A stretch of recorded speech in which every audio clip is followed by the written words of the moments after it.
présentation de la prière de la salutation angélique, c'est-à-dire l'Ave Maria, par laquelle nous recourons à l'intercession de la très sainte Vierge Marie.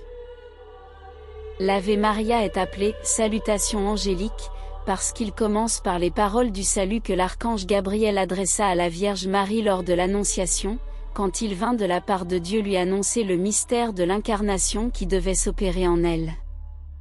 En saluant la très sainte Vierge en reprenant les paroles de l'archange, nous nous réjouissons avec elle, rappelant les dons et les privilèges singuliers dont Dieu l'a favorisée de préférence à toutes les autres créatures.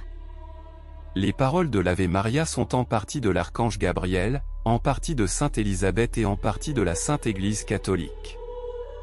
Les paroles inspirées par Dieu à Sainte Élisabeth, cousine de Marie, lorsque 3 mois avant qu'elle ne donne le jour à Saint Jean-Baptiste, elle fut visitée par la très sainte Vierge Marie, furent « Vous êtes bénie entre toutes les femmes et le fruit de votre sein est béni ».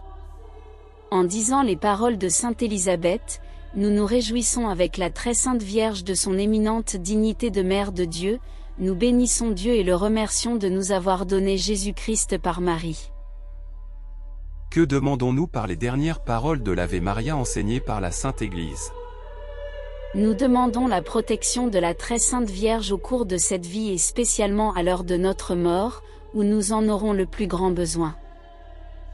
Pourquoi après le Pater Noster disons-nous l'Ave Maria plutôt que toute autre prière? Parce que la très sainte Vierge est notre avocate la plus puissante auprès de Jésus-Christ, étant sa mère il est impossible qu'il ne l'exauce pas. Que nous enseignent les saints et la Sainte Église catholique sur la dévotion à Marie? Les saints nous enseignent que ceux qui recourent à elle, sont aimés d'elle, qu'elle les protège avec l'amour de la plus tendre des mères et que par elle, ils sont certains de trouver Jésus, notre Sauveur, et d'obtenir le paradis. L'Église recommande d'une façon toute spéciale la récitation du Saint-Rosaire en l'honneur de la très sainte Vierge Marie, notre douce Mère du ciel. Catéchisme de Saint Pie X.